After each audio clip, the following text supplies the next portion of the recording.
Acordei careca no dia do casamento do meu filho, com uma mensagem da minha nora no celular. A primeira coisa que senti foi o vento gelado do ar-condicionado do quarto de hotel 5 estrelas batendo no meu couro cabeludo. Passei a mão devagar, sentindo a pele lisa e estranha, onde antes havia meu cabelo comprido, que eu cuidava com tanto carinho. O choque foi tão grande que o ar me faltou. No celular, a tela brilhava com a foto dela, Carla, sorrindo ao lado do meu filho, Lucas. A mensagem era curta e brutal. Espero que goste do novo visual, sogrinha. Combina com a sua idade. Ah, e o seu vestido de madrinha de 20 mil reais? Derramei acidentalmente vinho tinto nele. Te vejo no altar, se tiver coragem de aparecer. Acordei careca no dia do casamento do meu filho com uma mensagem brutal da minha nora. Eles acharam que tinham me destruído. Inscreva-se e deixe seu like para ver como transformei o casamento dos sonhos deles no meu pesadelo público. Carla me raspou a cabeça enquanto eu dormia e destruiu meu vestido. Mas eles não sabiam que o salão de beleza que eu dei de presente para ela estava cheio de câmeras escondidas. Esta é a história de como eu transformei o casamento dos sonhos deles no maior pesadelo público que o Brasil já viu. Meu corpo inteiro tremia, mas não era de medo. Era de uma raiva fria, cortante, que eu não sentia há anos. Levantei da cama king size e fui até o espelho enorme do banheiro. A imagem que me encarou era de uma estranha, uma mulher de 50 e poucos anos, com o rosto pálido e a cabeça raspada a zero. As olheiras fundas denunciavam a noite mal dormida, provavelmente pelo sonífero que ela deve ter colocado na minha água. Ao lado do espelho, pendurado num cabide de seda, estava o vestido. Uma obra de arte de um estilista famoso, agora manchado com um borrão roxo e pegajoso de vinho caro. Ela achou que tinha me destruído, que eu me esconderia, chorando de vergonha. Era isso que ela queria: me humilhar, me tirar de cena no dia mais importante da vida do meu único filho. O casamento aconteceria em menos de 8 horas, numa das igrejas mais tradicionais do país, com 200 convidados da alta sociedade. Tudo pago por mim, claro. Cada flor, cada canapé, cada nota da orquestra. Meu falecido marido, um português de pulso firme, sempre dizia: paciência não é esperar, é saber o momento certo de agir. Eu sempre guardei isso comigo. Carla e Lucas me subestimaram. Pensaram que a viúva boazinha que bancava todos os seus luxos era uma idiota. Sentei na poltrona de veludo, peguei meu celular e abri o aplicativo das câmeras de segurança. O salão La Belle Carla foi meu presente de casamento adiantado para ela. Um negócio de quase R$1 milhão,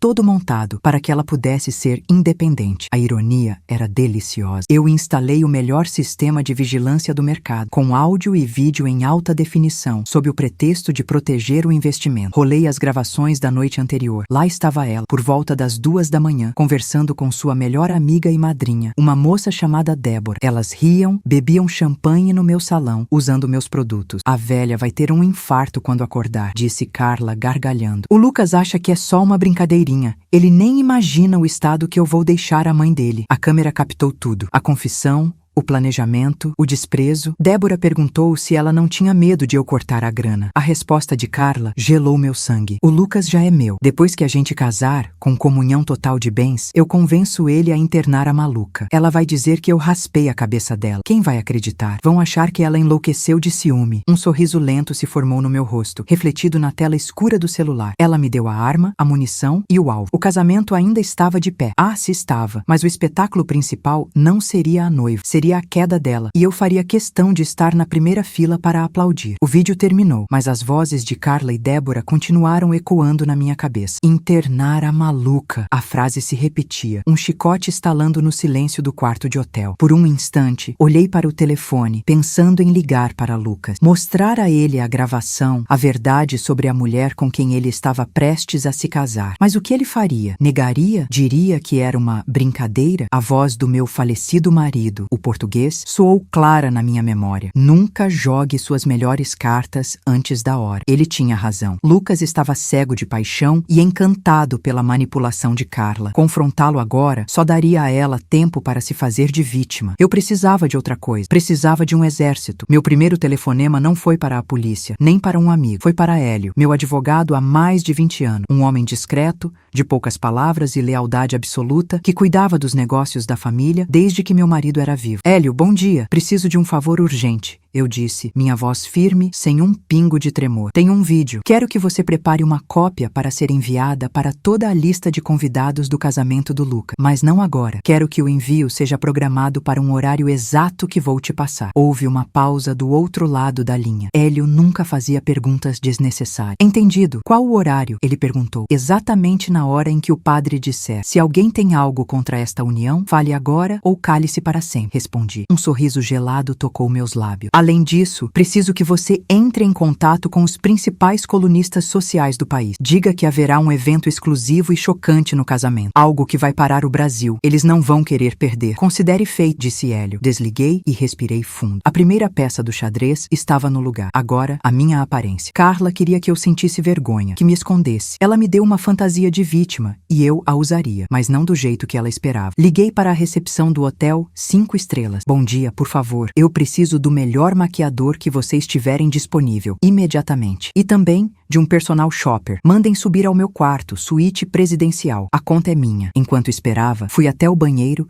e me olhei no espelho de novo. A mulher careca me encarou. Não havia mais choque, apenas uma determinação fria. Passei a mão pela cabeça lisa. Era como uma tela em branco, uma tela onde eu pintaria a minha vingança. O vestido de 20 mil reais, manchado de vinho, ainda pendia no cabide. Uma parte de mim quis jogá-lo fora, mas outra ideia, muito mais perversa, começou a se formar. Eu não iria comprar um vestido novo. Eu iria usar aquele. A mancha, a cabeça raspada, tudo seria parte do espetáculo. Eu não seria a sogra humilhada. Eu seria a fênix renascendo das cinzas que ela mesma criou. Quando o maquiador e o personal shopper chegaram, eles me olharam com uma mistura de pena e espanto. Senhora, o que aconteceu? Perguntou o maquiador, um jovem chamado Pietro. Uma pequena mudança de visual para o casamento do meu filho, eu disse calmamente, sentando na cadeira. Eu quero uma maquiagem forte, dramática, olhos bem marcados, boca vermelha. Quero parecer uma rainha que acabou de voltar de uma guerra e venceu. Pietro trocou um olhar com a moça do personal shopper, mas assentiu. Ele não fazia ideia de que a guerra estava apenas começando, e o campo de batalha seria o altar da igreja. Pietro começou a trabalhar em silêncio, seus pincéis movendo-se com uma precisão cirúrgica. Ele não fez mais perguntas. Talvez tenha entendido, pela minha expressão, que aquilo não era um pedido de socorro, mas uma declaração de guerra. A personal shopper, uma mulher elegante chamada Fernanda, chegou logo depois. Ela trazia consigo araras de vestidos de grifes famosas, um arco-íris de sedas e tules. Senhora, sinto muito pelo ocorrido, disse ela, olhando para minha cabeça e depois para o vestido manchado. Mas não se preocupe, eu trouxe opções maravilhosas. Podemos encontrar algo ainda mais deslumbrante em menos de uma hora. Eu sorri, um sorriso que não alcançou meus olhos. Agradeço, Fernanda, mas não será necessário. Eu vou usar este aqui. Ela piscou confusa. Mas está arruinado. A mancha é a parte mais importante. Eu a interrompi, minha voz soando baixa e metálica. Ela conta uma história. E hoje, todos os convidados vão ouvir essa história. Fernanda recuou um passo, como se a minha calma a assustasse mais do que qualquer surto de histeria. Ela apenas assentiu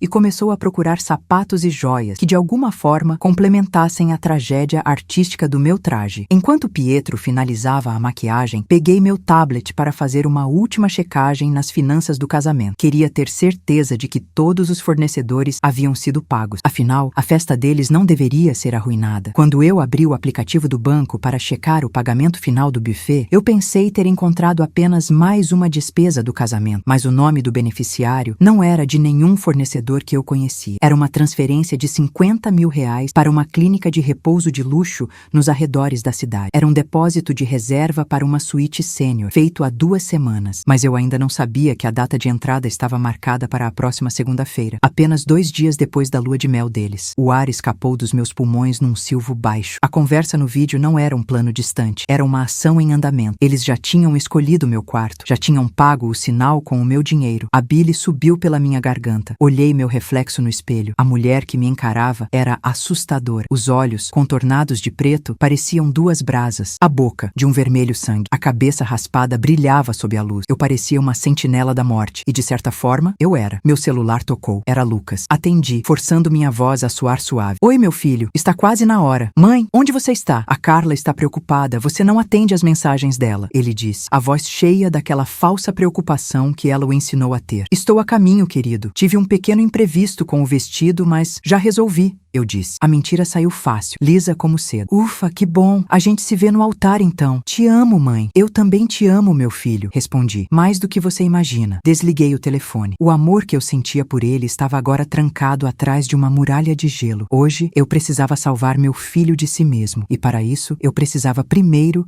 destruir a mulher que ele amava. Levantei-me. Fernanda me ajudou a vestir o vestido manchado. Ele caiu sobre meu corpo como uma segunda pele. As joias de diamante que ela escolheu brilhavam contra o desastre do tecido. Eu estava pronto, uma noiva da vingança. Caminhei em direção à porta do quarto de hotel, meus saltos de 15 centímetros batendo no mármore como martelos de um juiz. A guerra estava prestes a começar. O motorista do sedã preto, um Mercedes-Benz S-Class alugado por Hélio, não disse uma palavra durante todo o trajeto. Ele apenas me olhou pelo retrovisor uma única vez, com os olhos arregalados, e depois se concentrou na estrada. O silêncio dentro do carro era pesado, quebrado apenas pelo zumbido suave do ar-condicionado. Do lado de fora, o sol da manhã batia forte, mas dentro do veículo, um frio polar parecia emanar de mim. Olhei para minhas mãos, perfeitamente cuidadas por uma manicure de emergência, pousadas no meu colo sobre o tecido manchado de vinho. Elas não tremiam mais, estavam firmes, prontas. A voz do meu português ecoou em minha mente, clara como o dia. Paciência não é esperar, é saber o momento certo de agir. Hoje, o momento havia chegado. Quando o carro parou em frente à igreja histórica, com sua fachada de pedra e vitrais imponentes, senti todos os olhares se virando para nós. Fotógrafos de colunas sociais, contratados por Hélio, já estavam a posto. Os convidados, vestidos em suas melhores roupas de grife, conversavam em pequenos grupos nos degraus, bebendo água com gás e esperando o início da cerimônia. O motorista abriu a porta para mim. Por um segundo, o mundo pareceu ficar em câmera lenta. O som das conversas morreu. O clique das câmeras começou. Primeiro tímido, depois uma rajada frenética, como o som de cigarras num dia quente. Eu saí do carro, devagar. Primeiro o sapato de salto altíssimo, depois o corpo inteiro, ereto,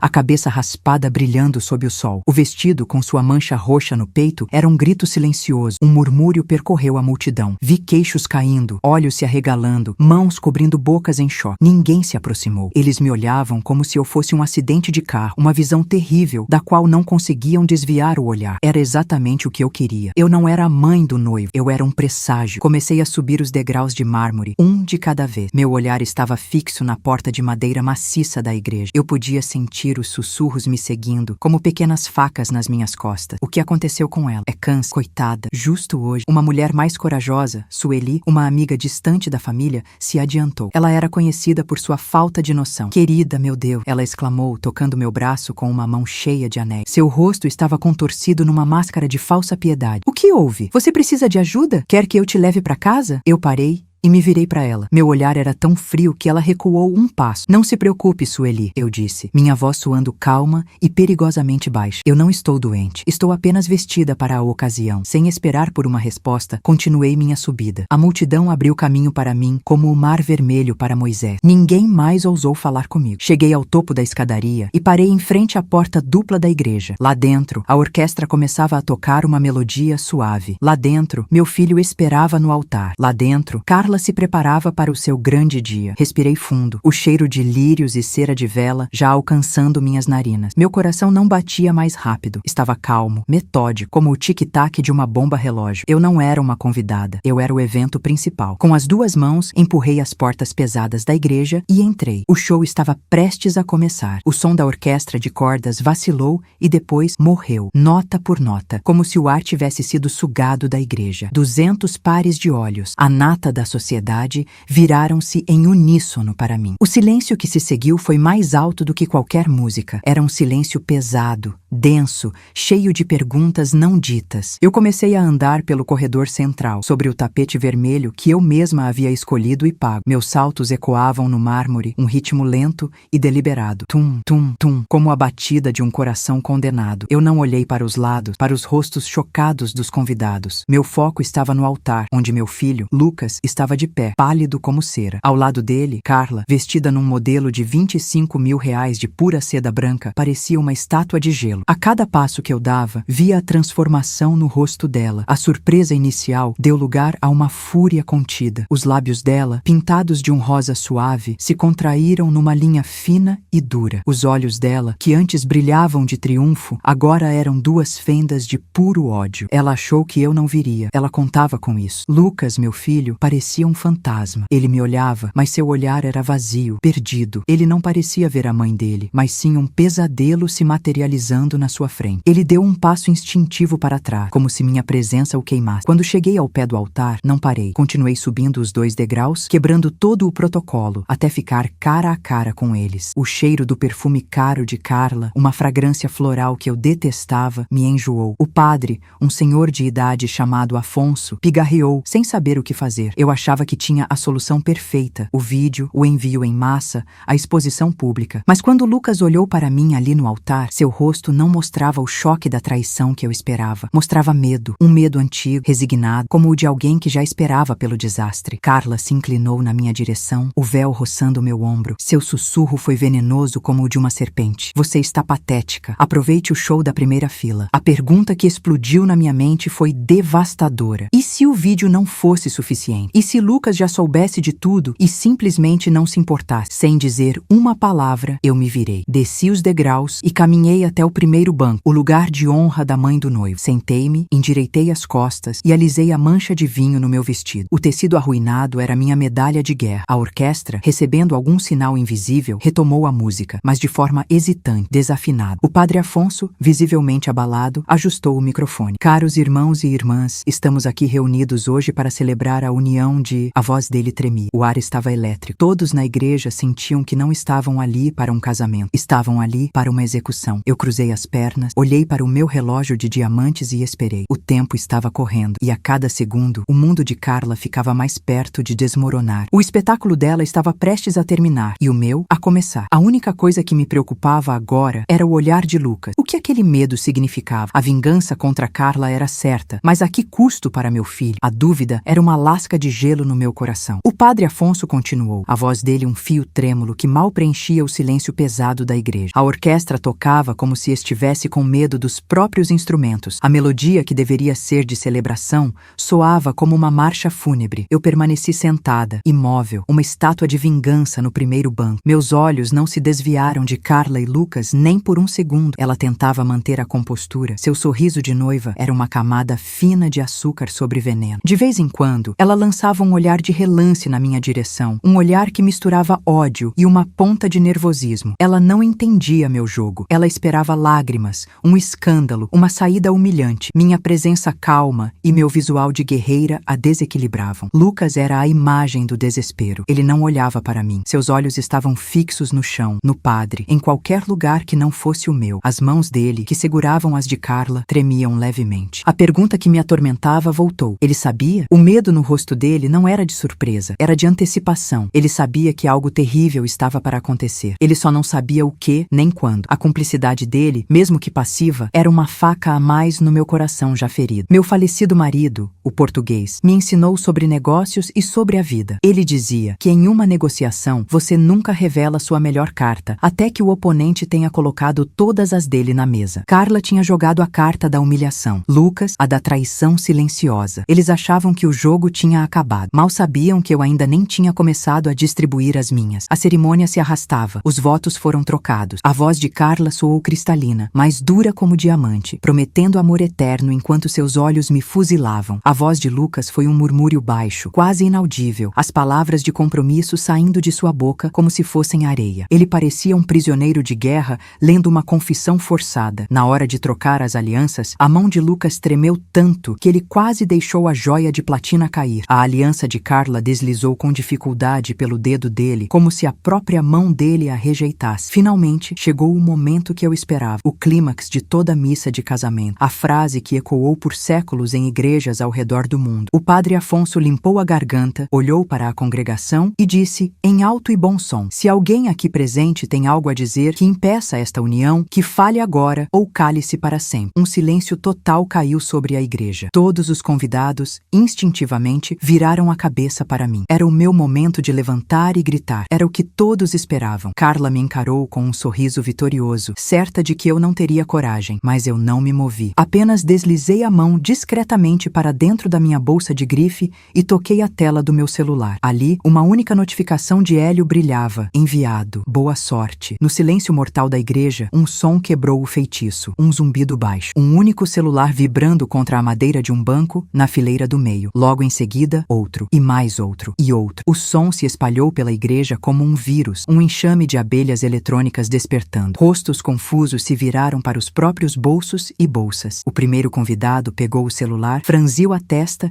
e seus olhos se arregalaram. Ele cutucou a esposa ao lado, que olhou para a tela e levou a mão à boca, o horror estampado em seu rosto. A praga digital estava se espalhando. O pesadelo de Carla estava começando. O barulho começou baixo, quase imperceptível, como o zumbido de um mosquito solitário, mas em segundos transformou-se num coro desafinado de notificações. O som metálico de vibrações contra madeira, contra couro de bolsas de luxo, contra bolsos de paletós caros. A igreja, antes um santuário de silêncio reverente, agora parecia um call center em hora de pico. O primeiro a quebrar o protocolo foi um tio distante de Lucas, um empresário do agronegócio chamado Dorival, sentado na terceira fileira. Ele franziu a testa para o celular, o rosto bronzeado empalidecendo. Ele deu uma cotovelada na esposa, que olhou, levou a mão ao colar de pérolas e soltou um arquejo audível. Em menos de um minuto, a cena se repetia por toda a nave da igreja. Cabeças se curvavam sobre telas brilhantes e o murmúrio coletivo crescia como uma maré. Eu não precisava olhar para o meu celular. Eu sabia exatamente o que eles estavam vendo. Eu tinha assistido a gravação 18 vezes no meu quarto de hotel, memorizando cada detalhe. A imagem era de um ângulo estranho, de cima, granulada pela luz fraca do abajur. Era a suíte do meu hotel. Lá estava eu, dormindo profundamente, uma vítima inconsciente. E sobre mim, a figura de Carla. Ela não usava o seu sorriso doce de noiva. Seu rosto estava contorcido numa máscara de desprezo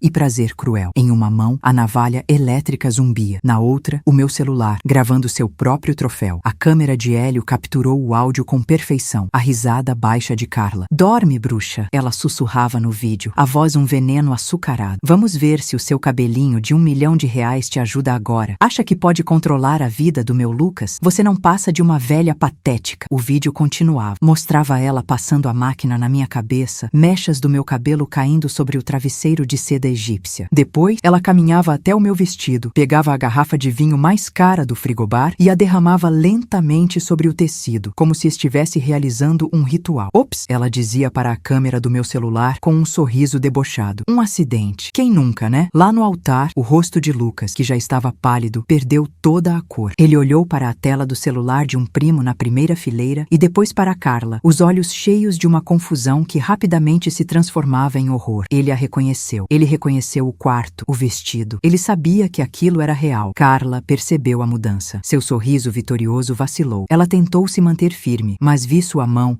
a que segurava o buquê de orquídeas brancas, tremer violentamente. Ela se inclinou e sussurrou algo para Lucas. Provavelmente é montagem. Ou, meu celular foi hackeado, mas era tarde demais. A verdade, crua e feia, já estava solta entre os convidados. O padre Afonso, coitado, parecia um capitão em um navio afundando. Silêncio, por favor. Irmãos, um pouco de respeito. Ele tentou, mas sua voz foi engolida pelo caos crescente. Eu permaneci sentada, imóvel, uma ilha de calma no meio da tempestade que eu mesma criei. Observei o desmoronamento. Vi a mãe de Carla, uma mulher snob chamada Sônia, tentar arrancar o celular da mão de uma sobrinha, o rosto vermelho de vergonha. Vi amigos de Lucas se levantando, olhando para o altar com nojo, mas a parte principal do meu plano ainda não tinha sido revelada. Aquilo era apenas o aperitivo. Hélio tinha editado o vídeo em duas partes. A primeira, com a agressão, foi enviada para todos. A segunda parte era especial. No meio do vídeo, depois de destruir meu vestido, Carla pegava o telefone para ligar para alguém. A câmera de segurança capturou a conversa. Deu tudo certo, amiga, dizia Carla. A velha já era. Agora só falta a segunda parte. Assim que eu casar com o idiota do Lucas e tiver acesso às contas, a gente some. Nosso plano de 5 anos finalmente vai dar certo. A praga digital estava se espalhando. O pesadelo de Carla estava apenas começando. A amiga no telefone, a cúmplice do plano, riu do outro lado da linha. A voz dela, um eco fantasma saindo das caixas de som da igreja, era fina e cruel. 5 anos, Carla. 5 anos aguentando esse almofadinha e a mãe bruxa dele. Você merece um prêmio. A voz de Carla, agora amplificada para 200 convidados, respondeu, cheia de desprezo. O prêmio vai ser a conta bancária dele, querida. O Lucas é tão cego de amor que assinaria a própria sentença de morte se eu pedisse com um sorriso. Ele acha que eu o amo, coitado. Nunca conheci homem mais patético. Um silêncio pesado, quase físico, caiu sobre a igreja. Era o tipo de silêncio que precede uma catástrofe. O som de um celular caindo no chão de mármore ecoou como um tiro. Foi o pai de Carla, um homem que até então parecia orgulhoso, que deixou o aparelho escapar de suas mãos trêmulas. Então, o caos explodiu de vez. Não eram mais sussurros, mas gritos abafados. Golpista! Alguém gritou do fundo. Aproveitadora! Outra voz completou. Sônia, a mãe de Carla, tentou agir. Ela marchou na direção do altar, o rosto uma máscara de fúria e pânico. Desliguem isso! É uma farsa! É uma montagem para destruir a minha filha! Ela berrava, mas ninguém lhe deu ouvidos. Os olhos de todos estavam fixos em Lucas e Carla. Finalmente,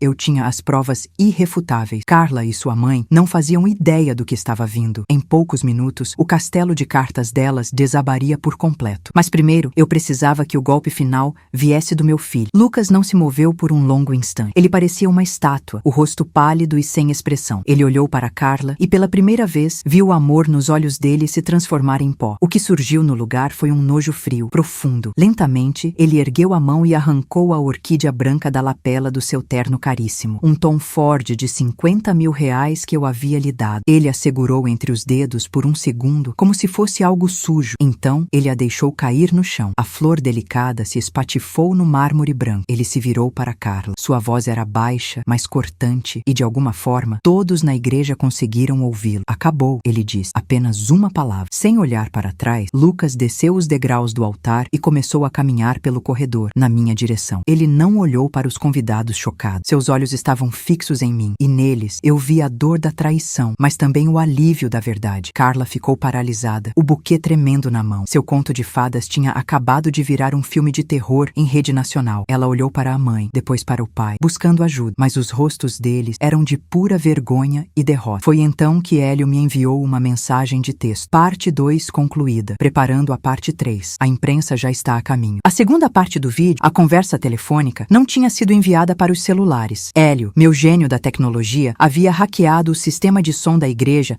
na noite anterior. Ele queria que a humilhação fosse pública, inescapável e em estéreo. E ele conseguiu. A praga agora não era só digital, era sonora. Todos tinham ouvido. Não havia como negar. Enquanto Lucas caminhava em minha direção, o tempo pareceu desacelerar. Cada passo dele ecoava no silêncio chocado da igreja. Os convidados se afastavam para abrir caminho, como o mar se abrindo para Moisés. Ele não era mais o noivo radiante de uma hora atrás. Era um homem que tinha visto o abismo e voltado. Quando finalmente parou na minha frente, seus olhos, idênticos aos do pai, estavam cheios de uma dor que me partiu o coração. Ele não disse nada, apenas estendeu a mão e tocou meu rosto, seus dedos traçando a linha onde meu cabelo costumava estar. Um soluço silencioso escapou dele. Naquele toque, eu senti seu pedido de desculpas, seu arrependimento por não ter visto a verdade antes. Eu segurei sua mão, apertando-a com força. Está tudo bem, meu filho, sussurrei. Agora está. O som de um grito agudo quebrou nosso momento. Era Carla. Ela finalmente tinha saído do seu transe. Lucas, aonde você vai? Volte aqui. Você não pode fazer isso comigo. Ela berrava, a voz esganiçada pela histeria. Ela deu um passo para segui-lo, mas tropeçou nos próprios pés. O vestido de noiva de 100 mil reais se emaranhando ao seu redor. Ela caiu de joelhos no altar, o buquê de orquídeas raras se espatifando no chão. Era a imagem perfeita da derrota. Sônia correu para ajudar a filha, mas seu olhar era de puro ódio direcionado a mim. Sua bruxa, você destruiu a minha família, você vai pagar por isso, ela gritava,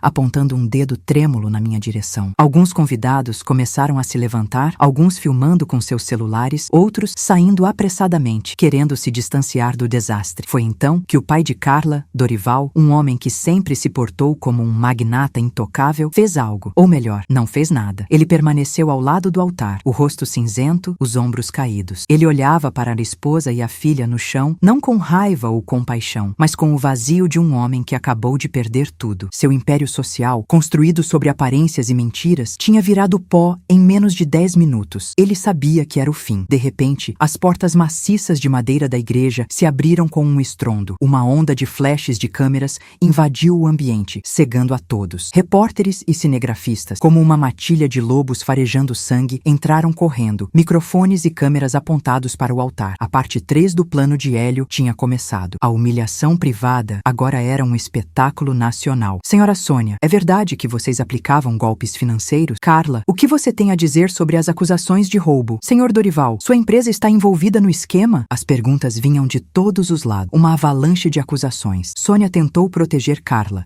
empurrando os repórteres. Saiam daqui. Segurança. Chamem a segurança. Ela gritava, mas os seguranças contratados para o casamento estavam paralisados, sem saber o que fazer. Eu puxei Lucas para perto. Vamos sair daqui, eu disse, guiando-o por uma porta lateral que Hélio havia me indicado. Enquanto saíamos, a última coisa que vi foi Carla, de joelhos no altar, chorando descontroladamente sob a luz impiedosa dos flashes, o som das sirenes da polícia começando a uivar ao longe. O casamento dos sonhos dela tinha se tornado o palco de sua ruína pública, e a minha vingança estava apenas começando. A queda dela seria longa, dolorosa e, acima de tudo, televisionada. A porta lateral se fechou atrás de nós, abafando os gritos e o caos. Estávamos num beco estreito e úmido, com cheiro de lixo e chuva recente. O contraste com o luxo da igreja era brutal. As sirenes, que antes pareciam distantes, agora soavam terrivelmente perto, ecoando entre as paredes de tijolo. Lucas se apoiou na parede, a respiração ofegante, o rosto pálido sob a luz fraca de uma única lâmpada. Ele olhou para mim, os olhos cheios de uma mistura de horror e confusão. Mãe, o que a gente fez? Ele sussurrou, a voz embargada. Antes que eu pudesse responder, um carro preto, um sedã sem identificação com vidros escuros, parou silenciosamente na saída do beco. A porta traseira se abriu. Hélio estava ao volante. Ele não disse uma palavra, apenas fez um gesto com a cabeça, indicando para entrarmos. Eu guiei Lucas, que parecia se mover como um autômato, para dentro do carro. O interior de couro era frio e impessoal. Assim que fechamos as portas, Hélio acelerou, nos afastando da igreja e do circo que havíamos criado. A cobertura da imprensa é total, disse Hélio, com a voz calma e profissional de sempre, olhando pelo retrovisor. Canais de notícia interromperam a programação. O vídeo já tem mais de 1 milhão de visualizações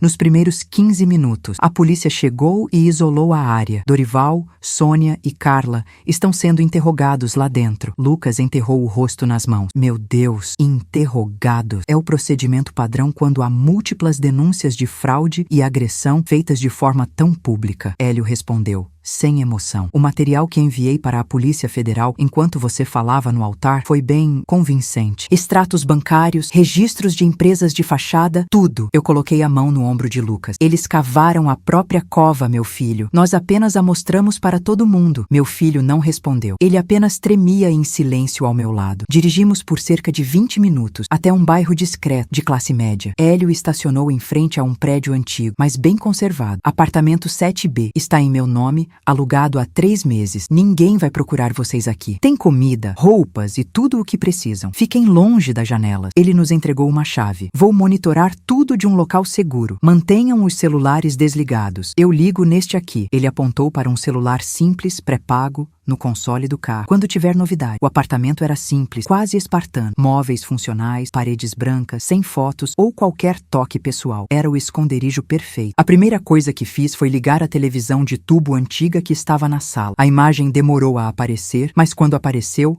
lá estavam eles. A fachada da igreja, cercada por viaturas da polícia e vans de reportagem. A câmera deu um close em Carla sendo escoltada para fora. Ela não usava mais o véu. O cabelo estava bagunçado e o rosto, inchado de tanto chorar, estava coberto por um casaco de um policial. Sônia vinha logo atrás, gritando com os repórteres, o rosto vermelho de fúria. Por último, Dorival, o grande magnata, caminhava com os ombros curvados, parecendo 10 anos mais velho. Um letreiro na parte de baixo da tela dizia: escândalo em casamento de luxo. Família de empresário acusada de fraude milionária. Eu me sentei no sofá puído, uma sensação de calma gelada tomando conta de mim. Eu não sentia alegria, nem tristeza. Sentia apenas a satisfação de um trabalho bem executado. A humilhação pública era apenas o aperitivo. O prato principal, a destruição financeira e legal, estava prestes a ser servido. Olhei para Lucas, que assistia a cena na TV, como se não pudesse acreditar. A dor em seu rosto era real, mas a semente da compreensão começava começava a brotar. Ele estava finalmente vendo a verdadeira face da família, que quase se tornou a sua. A queda dele seria a libertação dele, e eu me certificaria de que a queda fosse completa. Os dias seguintes se arrastaram dentro daquele apartamento anônimo. O mundo lá fora, no entanto, corria numa velocidade alucinante. A história do casamento do caos, como os programas de fofoca apelidaram, explodiu. Virou a novela da vida real que o Brasil parou para assistir. Cada canal de notícias tinha um especialista diferente, dissecando o império de Dorival, expondo as rachaduras que ninguém via por trás da fachada de sucesso. Carla raspou minha cabeça e destruiu meu vestido, achando que me humilharia. Mas o salão de beleza que dei de presente para ela tinha câmeras escondidas. O que você faria no meu lugar? Comente o que está achando e compartilhe. As hashtags Ama-se Noiva Golpista e Semiraca Sogra da Vingadora dominaram as redes sociais por uma semana inteira. Montagens com a minha foto careca ao lado de uma foto de Carla chorando se tornaram virais. Eu, que sempre prezei pela discrição, havia me tornado um símbolo improvável de justiça. Lucas passava a maior parte do tempo em silêncio, sentado no sofá, com os olhos fixos na televisão. Ele não assistia mais com choque, mas com uma espécie de resignação dolorosa. Ele via depoimentos de ex-funcionários de Dorival, pessoas que foram demitidas sem justa causa, fornecedores que levaram calotes milionários. A cada nova revelação, era como se uma peça do quebra-cabeça da sua vida com Carla se encaixasse, formando uma imagem monstruosa que ele nunca quis ver. Eu não posso acreditar que fui tão cego, mãe, ele disse numa noite, com a voz embargada. Estávamos comendo uma pizza barata que Hélio mandou entregar, um contraste gritante com os banquetes que frequentávamos com a família de Carla. Você não foi cego, meu filho, eu respondi, colocando a mão sobre a dele. Você se apaixonou. Eles são mestres em criar uma ilusão. A culpa não é sua, mas eu sabia que minhas palavras eram um consolo pequeno. A ferida dele era profunda. Ele não tinha perdido apenas uma noiva. Ele tinha perdido a versão de si mesmo que acreditou naquela mentira. Naquela noite, eu me olhei no espelho rachado do banheiro. Minha cabeça raspada já não me chocava mais. Na verdade, eu começava a me acostumar com ela. Era um lembrete constante do que haviam tentado fazer comigo e do que eu fui capaz de fazer em resposta. O cabelo cresceria de novo, mas a mulher que existia antes daquela humilhação no hotel de luxo, essa nunca mais voltaria. E eu estava em paz com isso. Na sexta-feira,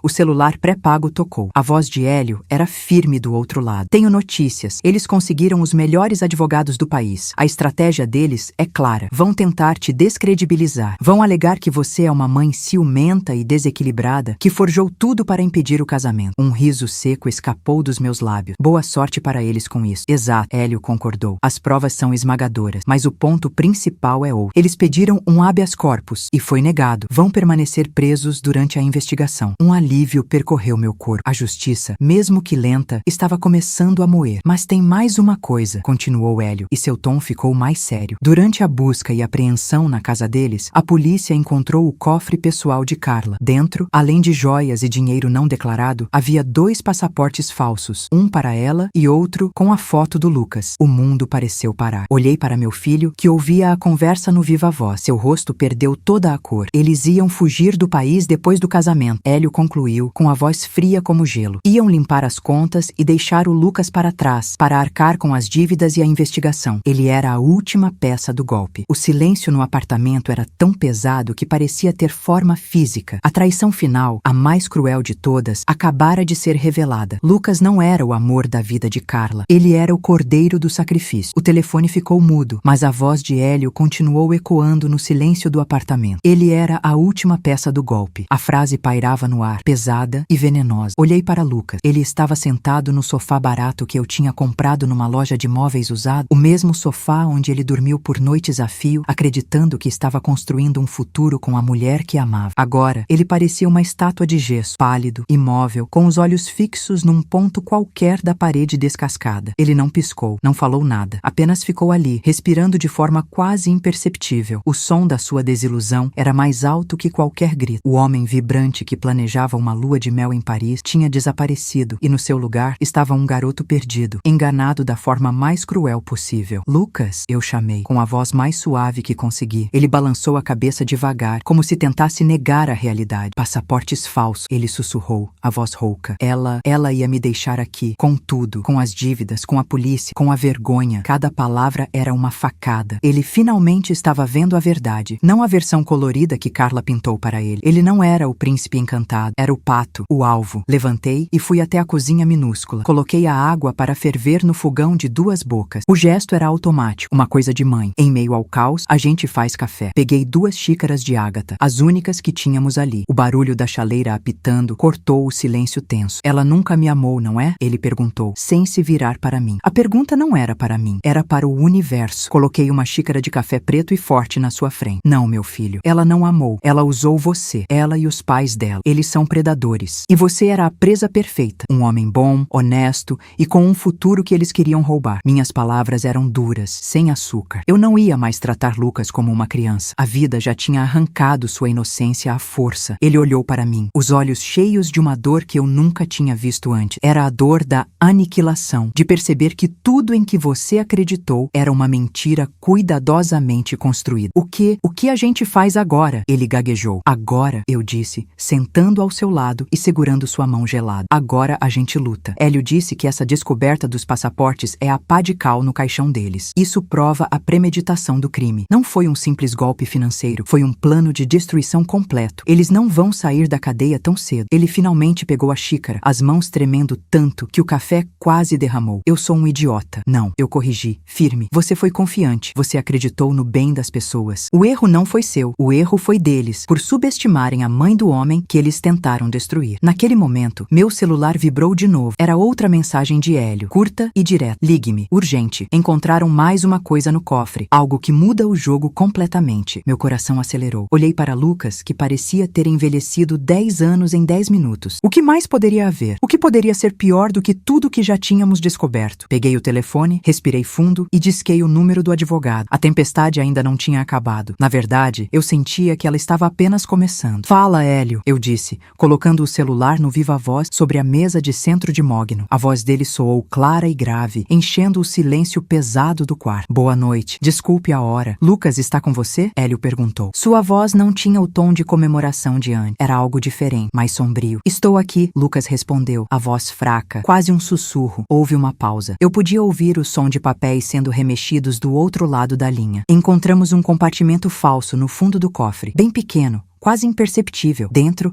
havia um pendrive. Parecia um daqueles brindes de empresa, inofensivo, mas estava protegido por uma criptografia pesada. Levei para um especialista. Meu coração batia contra minhas costelas, um tambor descontrolado. Lucas se inclinou para a frente, os cotovelos nos joelhos, o rosto uma máscara de tensão. E o que tinha nele? Eu perguntei, a garganta seca. Um único arquivo de vídeo, disse ele. Uma gravação de tela de uma chamada de vídeo entre Carla, Dorival e Sônia, feita há uns 4 meses. Ele parou de novo e eu senti um calafrio percorrer minha espinha. Continue, Hélio. No vídeo, eles estão brindando, comemorando. Dorival fala sobre como o investimento em Carla finalmente ia dar o retorno esperado. Sônia ri e diz que mal pode esperar para redecorar esta cobertura. Eles falam abertamente sobre o plano de transferir os ativos da sua empresa para uma offshore nas Ilhas Cayman, 1 mês depois do casamento. Aquilo era a prova do crime, filmada e confessada por eles mesmos, mas eu sabia que não era só isso. Isso não era o que tinha mudado o tom de Hélio. E o que mais? Eu insisti. A voz de Hélio baixou, tornando-se quase confidencial. Perto do final da chamada, Dorival pergunta a Carla se ela tem certeza de que Lucas vai assinar os papéis da transferência sem ler. E ela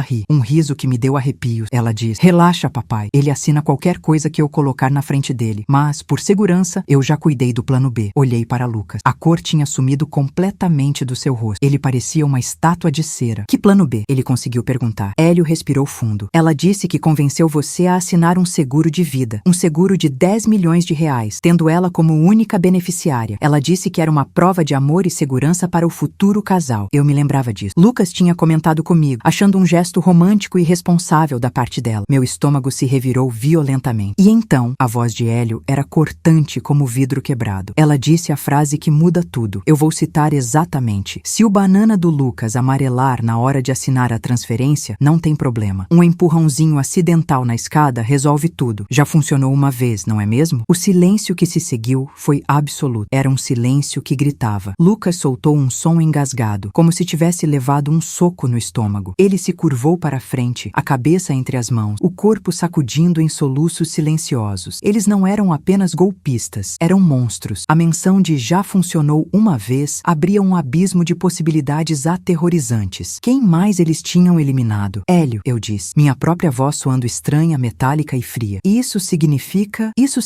que não estamos mais falando de estelionato e fraude. Ele me interrompeu, a voz dura como aço. Estamos falando de conspiração para cometer assassinato e possivelmente um homicídio anterior não solucionado. Isso não é mais um caso civil. Isso é um caso de Polícia Federal. Eles não vão pegar 20 anos. Eles podem pegar prisão perpétua. Eu desliguei o telefone. O plano de apenas expô-los no casamento parecia pequeno, quase ingênuo agora. A vingança que eu planejara era um arranhão. O que eles mereciam era aniquilação. Olhei para meu filho destruído e uma nova certeza se formou dentro de mim, dura e afiada como um diamante. Eu não ia apenas entregá-los à justiça. Eu ia me certificar de que, antes de apodrecerem na cadeia, eles sentissem na pele o que era perder absolutamente tudo, da forma mais humilhante e pública possível. A festa de casamento ainda ia acontecer, mas os convidados de honra seriam outros. As 2 horas seguintes foram um borrão de atividade silenciosa e metódica. Enquanto Lucas permanecia encolhido no sofá de veludo do hotel, um fantasma no seu próprio casamento, eu me movia com a precisão de um general preparando a batalha final. A dor e o choque haviam se solidificado em um propósito gelado. A primeira ligação foi para Hélio. Eles estão a bordo, disse ele, sem rodeios. A Polícia Federal designou uma equipe. Eles estarão no local, disfarçados de garçons e seguranças do evento. Eles só precisam do sinal. A ordem é prender Carla e o pai dela, Afonso, no momento em que as provas forem exibidas. Sem alarde, se possível. Ótimo, respondi, a voz firme. Agora, a parte técnica. Já contatei o melhor cara que conheço. O nome dele é Murilo, um gênio da tecnologia. Ele vai encontrar você no lobby do hotel em 20 minutos. Ele sabe o que precisa ser feito. Desliguei e olhei para a minha cabeça raspada no reflexo da tela escura do celular. O símbolo da minha humilhação se tornaria a coroa da minha vitória. Respirei fundo e disquei o número de Carla. Ela atendeu no segundo toque, a voz melosa e falsa. Sogrinha, que surpresa! Decidiu me ligar para me xingar ou para pedir dicas de peruca? Ela riu. Forcei um soluço na minha garganta. Carla, por favor, comecei deixando minha voz tremer. Você venceu. Eu não tenho mais forças. Meu vestido está arruinado. Meu cabelo... o cabelo ficou ótimo. Um visual moderno, ela debochou. Eu não posso faltar ao casamento do meu único filho. Continuei, atuando como se minha vida dependesse disso. Eu vou. Comprei um vestido simples, qualquer um. Vou usar um lenço na cabeça, só. Por favor, não faça mais nada. Eu só quero ver o Lucas feliz. Houve uma pausa do outro lado da linha. Eu podia quase sentir o sorriso vitorioso dela se alargando. Claro, sogrinha. Fico tão feliz que você entendeu o seu lugar. Vai ser um dia lindo. Te vejo no altar. Ela desligou. O veneno em sua voz era palpável. Ela achava que tinha me quebrado. Mal sabia ela que eu estava apenas medindo o caixão dela. 20 minutos depois, encontrei Murilo no lobby. Ele era um jovem de uns 30 anos, com óculos de armação grossa e uma mochila cheia de equipamento. Ele não perdeu tempo. Senhora, Hélio me explicou a situação, disse ele em voz baixa. Eu preciso do arquivo de vídeo das câmeras de segurança do salão e do áudio da sua conversa com o advogado. Entreguei a ele um pendrive. Está tudo aqui. O vídeo dela com o pai planejando o golpe e a gravação da confissão dela sobre o plano de assassinato. Murilo inseriu o pendrive em um laptop. Seus dedos voaram sobre o teclado. O cerimonial vai exibir um vídeo com fotos do casal antes da entrada da noiva, certo? Sim. Uma retrospectiva romântica, eu disse, a ironia me queimando por dentro. Perfeito, ele sorriu. Eu vou criar um arquivo idêntico. Mesmo nome, mesmo ícone, mesma duração. O técnico do evento não vai notar a diferença quando eu fizer a troca. Na hora que o vídeo romântico começar a tocar, todos os telões do salão, que são 6 no total, vão exibir o seu conteúdo, em alta definição. E o sistema de som vai tocar o áudio em volume máximo. Ele olhou para mim. Uma vez que eu apertar Enter, não tem como voltar atrás. A senhora tem certeza? Olhei na direção do elevador, pensando em Lucas lá em cima, destruído pela mulher que ele amava. Pensei na cabeça raspada, no vestido manchado e, pior de tudo, na frieza com que ela planejou a morte do meu filho. Tenho mais certeza do que qualquer coisa na minha vida, respondi. Faça o show dele ser inesquecível. Murilo deu um aceno de cabeça, seus olhos focados na tela do laptop. Considere feito. O arquivo está no lugar. Vou monitorar tudo daqui. A senhora só precisa ir para o seu lugar e aproveitar o espetáculo. Eu me virei e caminhei em direção ao salão principal. Cada Cada passo parecia ecoar no piso de mármore polido do hotel. Eu não estava usando o vestido de 20 mil reais, claro. Em vez disso, eu vestia um terninho preto, elegante e sóbrio, que eu sempre guardava para emergência. Na cabeça, um lenço de seda caro cobria a minha careca, não por vergonha, mas para não dar a Carla a satisfação de me ver abalada antes da hora. Eu queria que o choque dela fosse completo. O salão de festas era um espetáculo de mau gosto e ostentação. Arranjos de flores brancas com mais de 2 metros de altura, lustres de cristal que pareciam pesar 1 tonelada e um tapete branco que levava até um altar improvisado coberto de mais flores. A música era um quarteto de cordas tocando alguma coisa clássica e suave. Os convidados, a elite da cidade, cochichavam entre si, admirando a decoração caríssima que no fundo eu tinha pago. Encontrei meu lugar na primeira fileira. As pessoas me olhavam de lado, curiosas com o lenço na cabeça e a roupa escura, tão diferente do que se esperava da mãe do noivo. Ignorei os olhares. Meus olhos estavam fixos no altar, onde meu filho, Lucas, estava de pé. Ele parecia um príncipe de conto de fadas num smoking feito sob medida, mas eu, como sua mãe, via a tensão em seus ombros, o jeito como ele ajeitava a gravata borboleta a cada 30 segundos. Ele sorria para os convidados, mas seus olhos procuravam a entrada, ansiosos pela chegada de Carla. Meu coração se partiu um pouco ao vê-lo assim, tão apaixonado, tão cego. Ele não merecia isso, mas a única maneira de salvá-lo era quebrando seu coração primeiro. Era um remédio amargo, mas necessário. A música mudou. A marcha nupcial começou a tocar, mas era um arranjo moderno, diferente. As portas do salão se abriram. Primeiro entraram os padrinhos e as madrinhas, desfilando com sorrisos falsos. Então, a música parou. Uma voz no microfone anunciou que, antes da entrada da noiva, veríamos um vídeo especial, uma retrospectiva do amor do casal. As luzes do salão diminuíram. Os 6 telões gigantes, posicionados estrategicamente para que ninguém perdesse um detalhe, se acenderam. O silêncio tomou conta do ambiente. Lucas olhou para a tela principal, seu rosto iluminado por um sorriso bobo de expectativa. Ele esperava ver fotos de viagem, jantares românticos, momentos felizes. A contagem regressiva apareceu na tela. 3, 2, 1. A primeira imagem que surgiu não foi uma foto de Lucas e Carla sorrindo. Foi a imagem granulada de uma câmera de segurança, mostrando a sala dos fundos do salão de beleza. A voz que ecoou pelo sistema de som de última geração não era uma música romântica. Era a voz de Dorival, o pai de Carla, ríspida e cheia de ganância. O plano é simples, disse a voz dele, clara como cristal para todos os 500 convidados. Depois que você casar com o idiota, a gente começa a transferir o dinheiro. Em 6 meses, ele não vai ter mais nada. E aí, a gente dá um jeito nele. Um acidente de carro, talvez. O sorriso no rosto de Lucas congelou. Ele virou a cabeça devagar, como em um pesadelo, procurando por mim na primeira fileira. Seus olhos estavam arregalados, cheios de confusão e um horror que começava a nascer. No telão, a imagem mudou para o rosto de Carla, sorrindo de forma cruel. Papai, você é um gênio, a voz dela respondeu, preenchendo o silêncio chocado do salão. A velha vai ser a primeira a cair. Hoje à noite mesmo, ela vai ter uma surpresinha. O caos que se seguiu foi uma sinfonia da ruína deles, e eu tinha o melhor lugar da casa. Os primeiros a reagir foram os convidados. Celulares saíram dos bolsos como se fossem armas, todos gravando. O silêncio chocado deu lugar a um zumbido de murmúrios, que rapidamente se transformou em gritos de indignação. Pessoas que antes elogiavam Carla, agora a olhavam com nojo. A mãe dela, Sônia, desmaiou no colo de uma prima, um drama barato que ninguém comprou. Enquanto o pandemônio crescia, a segurança do salão que eu tinha contratado e instruído pessoalmente agiu. 2 homens altos e discretos se posicionaram nas saídas, não para conter os convidados, mas para garantir que Dorival e Carla não fugissem. As portas principais se abriram de repente, mas não era a noiva que entrava. Eram 3 policiais federais, vestidos em trajes formais, caminhando com uma calma assustadora pelo tapete branco que deveria levar Carla ao altar. A prisão deles não foi um espetáculo de sirenes e gritos. Foi pior. Foi silenciosa, humilhante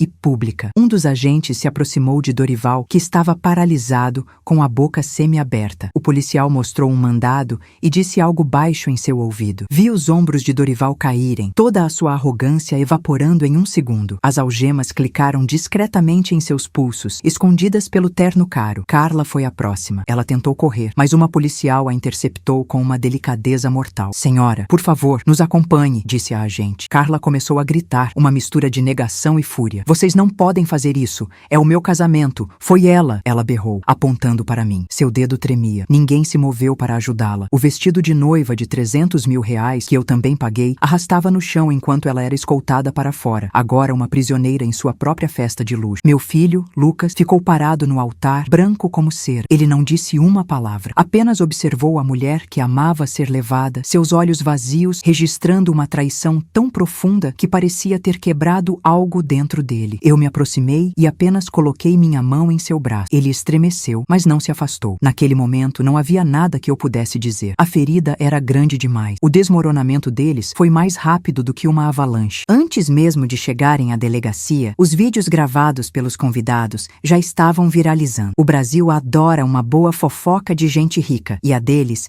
era material de novela das 9. Às 10 da noite, os principais portais de notícia já tinham manchetes enormes. Noiva golpista. Áudio revela plano para matar herdeiro milionário. O nome de Dorival, um empresário até então respeitado no ramo da construção, virou sinônimo de fraude. Na manhã seguinte, a destruição era total. As ações da empresa de Dorival despencaram mais de 80% na abertura do mercado. Uma perda de centenas de milhões de reais em questão de minutos. Os sócios convocaram uma reunião de emergência para destituí-lo. Carla, que sonhava em ser uma influenciadora digital de luxo, viu seu perfil no Instagram ser inundado por dezenas de milhares de comentários de ódio. As marcas que a patrocinavam publicaram notas oficiais cancelando todos os contratos, citando quebra de cláusulas de moralidade. O salão de beleza que eu dei a ela foi pichado durante a noite com a palavra assassina. Eles não tinham perdido apenas a liberdade, tinham perdido o nome, o status, o dinheiro e o futuro. Tudo em menos de 12 horas. O clube de campo mais exclusivo do país, onde Dorival jogava golfe todo sábado, emitiu uma nota pública no dia seguinte expulsando-o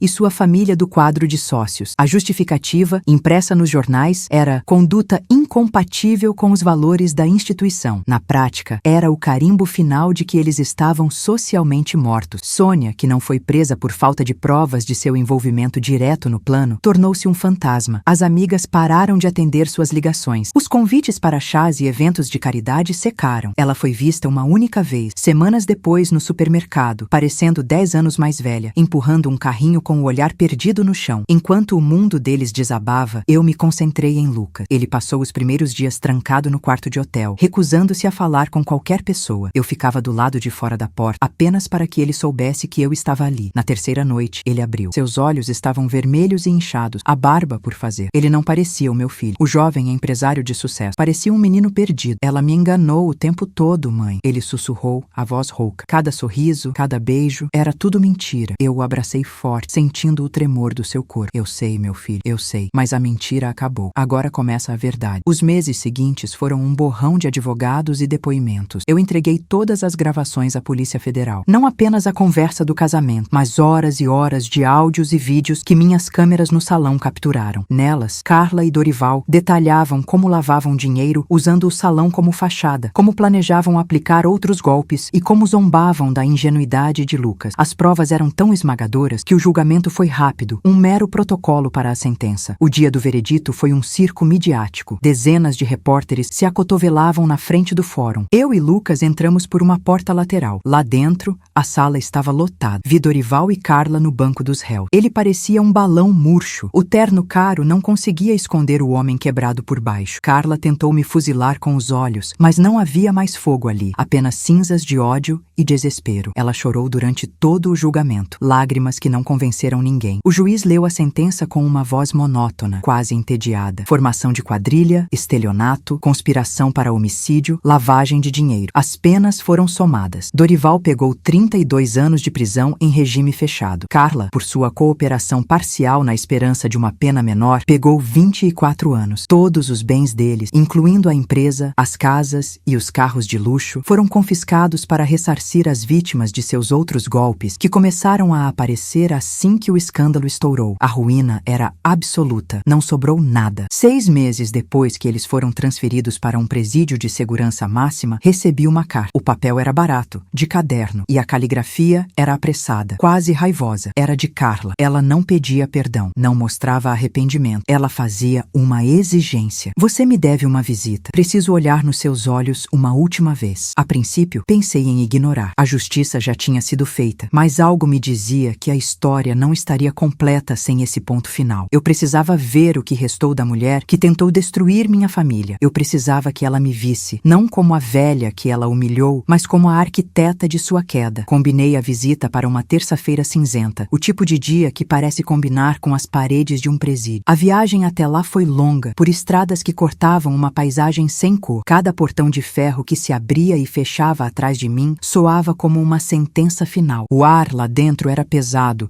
com cheiro de desinfetante e desespero. Depois de uma revista humilhante e de passar por corredores que pareciam não ter fim, me levaram a uma sala pequena, dividida por um vidro grosso e sujo. E então ela apareceu. A transformação era chocante. O cabelo loiro platinado, sempre impecável, agora era um amontoado de fios de cores diferentes, curtos e mal cortados. Sem maquiagem, seu rosto era pálido e as olheiras eram profundas, permanentes. O uniforme laranja, largo demais, engolia seu corpo, que antes era exibido em vestidos de grife. Ela não parecia uma vilã de novela, parecia um animal enjaulado, magro e raivoso. Ela pegou o fone preto e eu fiz o mesmo. Por um instante, apenas nos encaramos através do vidro. O ódio em seus olhos era tão palpável que eu quase podia senti-lo queimar minha pele. Você veio, ela disse, a voz arranhada, sem o tom sedutor de antes. Veio se deliciar com a sua obra, não é? Eu vim fechar um capítulo, Carla, respondi com calma. Uma calma que a enfureceu ainda mais. Fechar um capítulo? Ela riu, um som seco e amargo. Você destruiu a minha vida, a minha e a do meu pai. Nós íamos ser grandes, e você, sua velha intrometida, estragou tudo. Ela começou a gritar, a culpar a mim, a Lucas, ao mundo. Disse que eu nunca tinha gostado dela, que eu era uma sogra invejosa que não suportava ver o filho feliz com outra mulher. Eu a deixei falar, esvaziar todo o veneno. Eu não estava ali para discutir. Eu estava ali para observar o resultado. Quando ela finalmente parou, ofegante, com o rosto vermelho de fúria, eu me inclinei um pouco para a frente. Você está errada, Carla. Eu não destruí sua vida. Eu só liguei as luzes para que todo mundo pudesse ver o monstro